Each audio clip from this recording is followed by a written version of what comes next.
What's up, Milkless? Max here. Listen, we're taking a few weeks off between seasons 2 and 3, and so Matt sends me this thing out of the blue, and I listened to it on a bike ride, and let's just say he recorded just an absolutely beautiful little story. And I want to hop on here to balance it out because I know that many of you prefer the way my voice sounds to Matt's. It's understandable, but no, really, I want to give this episode a vote of confidence. It's a really powerful story, and I strongly urge you to listen to the end because Matt has this beautiful way of storytelling and kind of bringing it all together. And so I finished to listen and felt strangely motivated. I was pumped up about the world, excited about who I am as a dad and a parent and, the role I have in my kids' lives. Now, it doesn't sound or feel like our other stuff because obviously Buttery Voice McGee isn't on the track, but trust me on this one. The vintage is good. Enjoy. Okay, so let's record the intro now. So what did Milkless? Because I think we start with the name. Two dads, we love our kids, but then we also need them to know that we're pretty cool and it's not like a wimpy podcast. So, hey, hey, Milkless. Hey, welcome. Hey, Milkless. Call the audience, Milkless. What's up, Milkless? Max coming at you. What if that's it? That's our first take. Hey y'all, it's Matt. Last night, I was putting my daughter to bed, and she brought up, she knows that some kids get spanked, and she was trying to kind of get a feel for what I thought about it. And then she asked me if I would ever spank her, and I said no, that's not something that me and your mom believe in, and we think it's kind of scary for kids because grown-ups are so much bigger, and we don't think it really helps. So no, that's not something you got to worry about. And then she asked me why some other kids get spanked by their parents, why their parents do it. And it's not something I agree with, so I didn't want to say, well, everybody has their own style, but I also wanted to acknowledge that, everybody's raised differently. And so what I ended up saying to her was something like, a lot of people, their parents spank them and maybe they don't know any different. And maybe they don't know some of the research or the data out there about, the good reasons to not do that. And she thought about it for a second and she has said the most interesting thing. She said, so I guess if somebody's daddy spanked them, and then maybe it's because his daddy spanked him and his daddy spanked him, and you go all the way back to she was funny. She was trying to piece together. She was like, you go all the way back to the first person that had the kid, and then they just all kept doing it. And I thought, well, it's not quite that simple, I guess. I thought that was a pretty astute observation of the way things go. And what it made me think of was this friend of mine, Bill Williams. So really that's what I wanted to do is tell you about my friend, Bill Williams.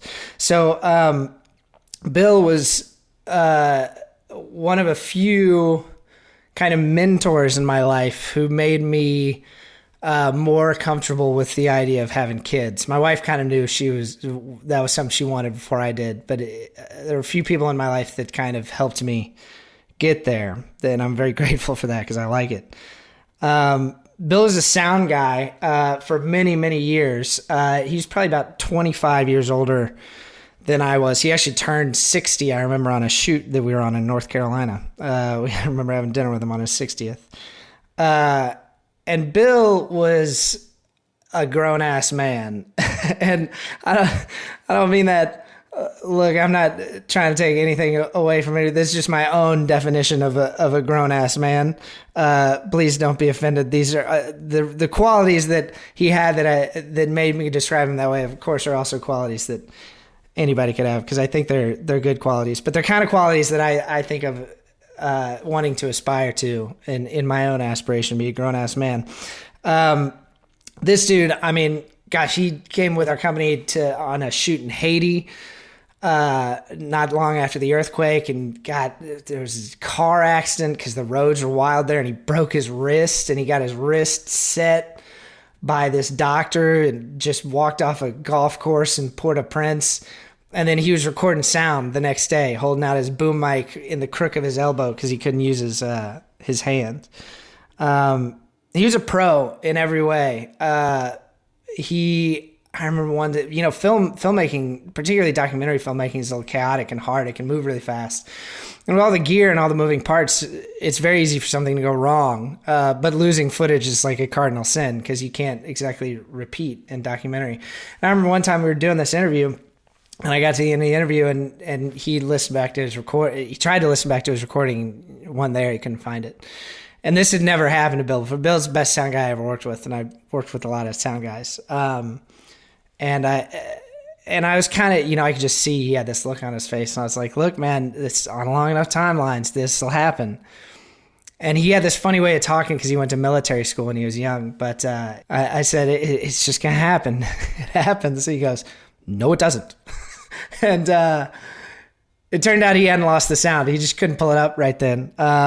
But he was a pro. He took his work seriously. He did it well. He was also a pro beer drinker, I will say. He was the guy, you'd go to a bar with him, and I'd be like 3 sips into my first beer, and he was ordering his third one. But I never in my life saw that man get drunk. He was just unbelievable in that way. And then the last thing that really stuck out to me about Bill Williams is he had this strong desire to see the world for what it really is. He could be pessimistic, but he was also very open-minded, and he was willing to change the way he thought when new information came in. He was that way his whole life, and I think that's a big part of what made him great. So Bill kind of had no business being the person that he was. You start with his name. His name, Bill Williams. I mean, Bill was short for William. So his name was William Williams. His middle name was F. It was not his middle initial. That was his whole middle name. So his parents, when they were naming him, they just decided to name their son William F. Williams. That might tell you all you need to know about how Bill grew up. But to put a little more meat on the bone, Bill lost his dad when he was 4 in a plane crash. And so he grew up not really knowing his father. He described his mother as a very challenging person, and I don't think that relationship was strong. And then I remember one time asking him if his sister was still living or where she lived, and he said in his typical kind of military school cadence, he said, I don't know. So Bill did not come from a home or from parents that set him up to be the loving, open-minded, insanely thoughtful person that he was. And he didn't come out unscathed. Bill could be, like I said, a really pessimistic dude. He always liked to talk about how we were all staring away off a cliff toward the end of the world. I remember one time being in a production van with him, and me and my other friend Rose were talking about our dogs who he loved, and Bill started trying to tell us they were going to die someday. And we had the music turned all the way up, just both singing as loud as we could while Bill sat in the back seat trying to tell us about how our dogs were going to die. But we all ended up dying laughing. He was just kind of like that. And he may have been a pessimist, but he was never defeated. He never stopped loving people. He never stopped hoping that things would get better. It's like he spent his whole life choosing to be frequently disappointed instead of hopeless. Maybe speaking the worst that could happen was his way of kind of trying to keep his expectations low, even though they weren't really. He always hoped. We spent a lot of time on the road together, and I remember I was on the road with Bill through our 2 miscarriages that we went through our first 2 pregnancies and 2 miscarriages. I remember talking to him about that. And then I remember when we finally did get pregnant, Bill said this thing to me. He just got this big old smile on his face. This guy whose mom and dad had named him William F. Williams got this big old smile on his face and just said, the best thing you'll ever do. And Bill knew of what he spoke, because Bill married this woman, a hilarious woman named Kathy. I got to know Kathy pretty well. We were shooting in New Orleans one time, and she came down to meet us just because she and Bill both like the city, and we all went out drinking and stayed up way too late, just making each other laugh. And from then on, whenever she'd call him, if we were together on set, he'd put her on speaker and she'd talk to us for a minute and probably drop a couple of F-bombs and make everybody laugh and then say, okay, Bill, I need to talk to you. And they'd get back to the business of their family. And Bill and Kathy had 3 kids. They had a boy and then they had twins, a boy and a girl. So he had 2 boys and a girl. I got to meet 2 of them, one by phone, one I met a couple of times. He came and met us for dinner one time when we were shooting in New England. And I just remember how at ease and okay that dude seemed, and how happy he was to be eating dinner with his dad and his dad's film crew, now that he and his dad were both grown-ups. And these three kids they're good kids. I say kids, they're all in their 20s now. They're good people. And I'll tell you part of why I think that happened. So on a production set, cell phone usage is a little bit frowned upon in a lot of ways. You don't want to bust a take by having your phone ring out loud. You don't want to, it moves fast, so you don't want to not be there when somebody needs you because you're surfing, whatever. But Bill was kind of the exception to this rule. Bill would take a lot of phone calls on set. He would never bust a take. Like I said, this man was professional to the bone. He would never do it at an inappropriate time. But as soon as you weren't rolling, as soon as he had a second, he was on the phone a lot. And the reason is that all 3 of his kids and his wife, all 3 of his grown kids when they were in their 20s and his wife would call him all the time. I mean, it was like a joke on set. They'd call him to ask about how to deal with car insurance, or they'd call him to ask about, one time I remember Bill answered his phone between takes and I just hear him go, hey, honey. Well, I'm in Pennsylvania. I don't know what's for dinner tonight. And it was funny because, Bill just kind of had made this decision at some point about his priorities where he was never going to do anything unprofessional. But when those kids called, if he possibly could, he was going to answer, even if he was out working.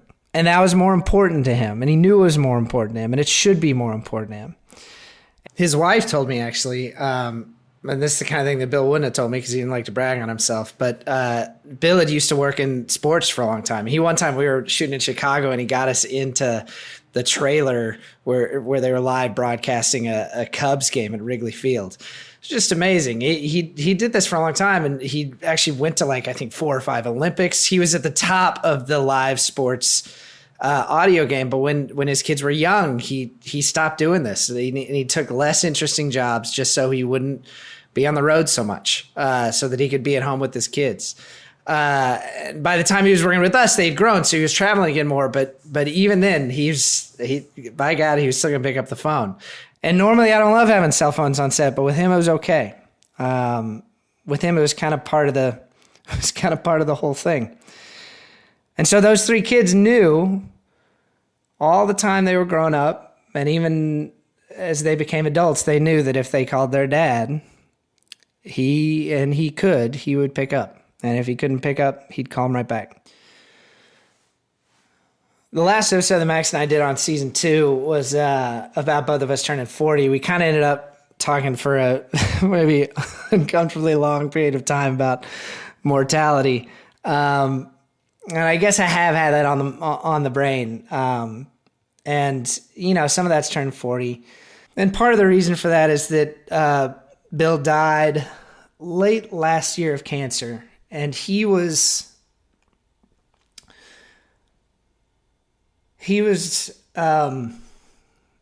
my first close friend that I've lost.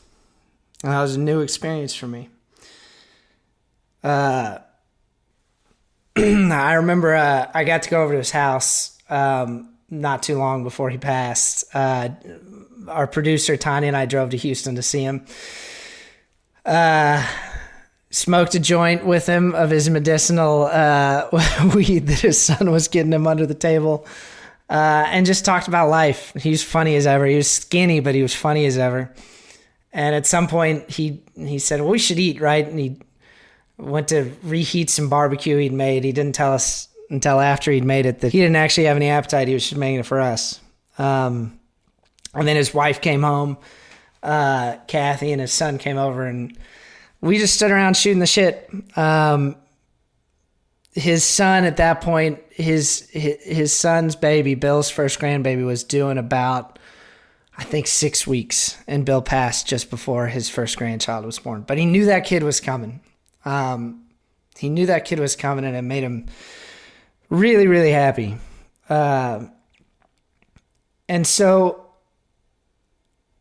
all of it has kind of made me try to get my mind around how all that's okay, that we're just here for a while. And the thing that I keep coming back to that's made me feel the most okay about it is this idea, or maybe this visual, that we're all links in a chain. That the chain comes into us and it goes back out the other side. And we may not be here forever, but the chain keeps going. And I was thinking about that chain when my daughter was playing back. She said, so I guess his dad did this, and his dad did this, and so his dad did this, and maybe that's why.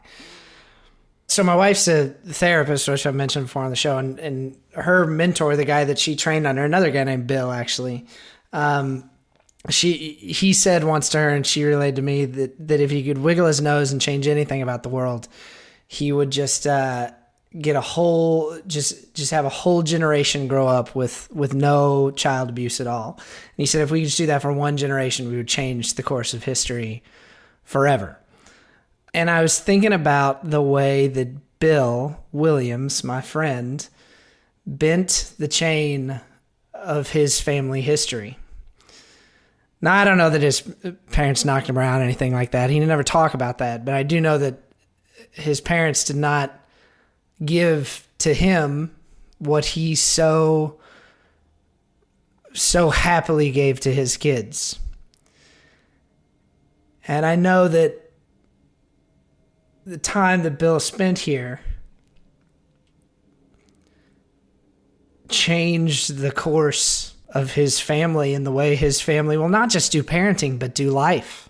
Change that forever. For better. Undeniably. And it makes me think about why this thing we're doing, trying to be parents, is so fucking important. Because this is probably the most profound impact any of us can ever have on the universe. We may go out there in our work and do big things that affect a lot of people, but you're never going to affect anybody as much as you affect your kids. And you're never going to be able to give anybody as good a shot at life as you can with your kids. And I'm lucky. I don't have to do nearly the heavy lifting Bill did. I was lucky in my parents, but all of us have a chance to be a link that bends the chain toward something better. Which is, I guess, all just a long way of saying that being a parent, as Bill would have put it, is the best thing you'll ever do. Bill, I miss you, my friend. You were a good man. You raised 3 good kids.